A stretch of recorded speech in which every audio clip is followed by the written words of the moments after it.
पहले शुभम गोस्वामी था, अब अमन खान है। अमन खान नाम है। जी। ये बताओ कि दरअसल ये लड़की और उनके परिवार का एक संयोजक प्लान था, जिसके तहत उनने मुझसे दोस्ती कराई और फिर मेरे ऊपर धर्म परिवर्तन करने का दबाव बनाया कि धर्म बदल के मुसलमान बन जाओ। नहीं हुआ तो उनने मेरे को केस वेस भी लगा दिया और उसके बाद है ना मारने पीटने की हमेशा धमकी देते रहे। कई बार मैंने बोला पर वो माने नहीं। बस लड़की और खुद के परिवार से धमकी दे दे के मेरे को ऐसा करा, तो लोभ लालच भी देने की कोशिश करी, जिसके तहत मुझे धर्म परिवर्तन करा दिया उनने। कब दोस्ती हुई थी लड़की से और फिर क्या लड़की शादी वादी के लिए भी दबाव बना रही हाँ, लड़की धर्म परिवर्तन का, धर्म बदल के शादी करने का दबाव भी बना रही थी। दोस्ती उससे हुई थी 2021 के लास्ट में। उसके बाद दोस्ती हुई थी? दोस्ती उससे हुई थी नंबर के जरिए, वो फ्रेंड सर्कल में थी दोस्त के, तो उसके जरिए बात हुई थी। तो उसने मेरा पता करा था, इस तरह से दोस्ती हुई थी उससे।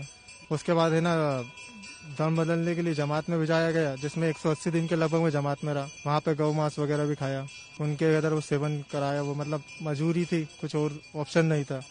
उसके बाद उनके परिवार ने बराबर मुझको दबाव बनाते रहे। अब वो बोले कि अपने घर वालों को भी उसका दावत दो इस्लाम की और मुसलमान बनने के लिए बोलो। पर और मैं बहुत प्रताड़ित हो गया। बार बार फोन आता था, धमकी आती थी, जगह जगह रोक भी लेते थे, कभी कभी मारने की धमकी देते थे। जमात में कहाँ ले जाया गया था? कर्नाटका लेके गए थे, अपना मैसूर और मांड्या। तो कौन कौन लेकर गया था आपको? वो कुछ जमात के साथी थे। तो लड़की के परिवार वाले भी थे उसमें? लड़की के परिवार वालों ने भिजाया था। अच्छा, उनकी सहमति से मैं गया था। उनने डरा धमका कर ले गए थे?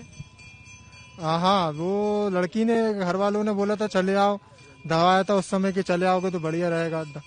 वो धमकी तो वो देते ही रहते थे फोन पे बराबर। वो मिलते थे तो वो बोलते थे कि तू जाएगा, बस समय आने पे तुझे मार देंगे, ऐसा मारने पीटने की बोलते थे। परिवार को भी मारने का उन्होंने कई बार बोला। मैं मम्मी पापा के पास भी धमकियां आई। क्या करते थे? तुम पर पॉक्सो एक्ट भी लगा था?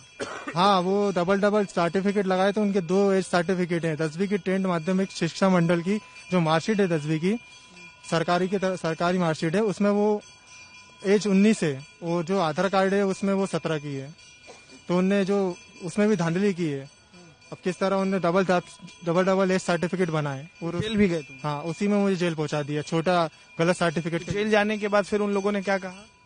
जेल जाने के लिए उन्होंने बोला कि भाई आओ, आने नहीं देंगे तुम्हें जब तक तुम इसका कन्वर्ट नहीं होगे, क्योंकि तुमने ऐसा करा, अब तुम कन्वर्ट होगे तो ही बात होगी और तभी तुम हमसे बच पाओगे।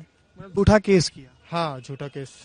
तुम मान लिए कि अब हम मुस्लिम धर्म को अपना रहे हैं और जेल से मेरी रिहाई हो जाए? हाँ, काफी प्रताड़ना के बाद, और मुझे क्योंकि उचित रास्ता नहीं दिखा, मैं बहुत प्रताड़ित हो गया था, तो मजबूरी है, मुझे करना ही पड़ा। काफी प्रेशर था मेरे ऊपर। और इस्लाम कट्टरपंथी किताब वगैरह भी पढ़ाते थे कुछ ऐसी? उस बारे में थोड़ा बहुत संज्ञान है, ज्यादा कुछ है तो उसमें भी मैंने पढ़ा लिखा, तो वो आपको बताऊंगा विस्तार से। बाकी मैं जमात में लेके आया 180 दिन के लगभग। 180 दिन जमात में? जी। क्या क्या वहाँ किए? उसमें नमाजे रोजे रखे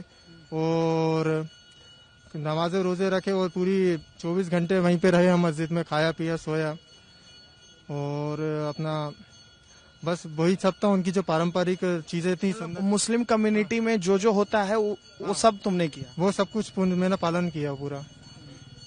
टोपी ओपी दाढ़ी वाढ़ी बढ़ाना सब? जी जी जी जी, बिल्कुल सब कुछ मैंने, टोपी ताली कुर्ता पजामा सब पालन किया। तो तुम्हारे परिवार वाले ने कभी नहीं कहा कि तुम आ जाओ? मेरे परिवार वालों ने मेरा बहिष्कार कर दिया था। वो लोग बोलते थे कि हमारे साथ अपना रहो, क्योंकि वो ब्राह्मण समाज से थे, तो उनको दिक्कत हो रही थी। बोले नहीं, हम तुम्हें नहीं समझा सकता, हमारा समाज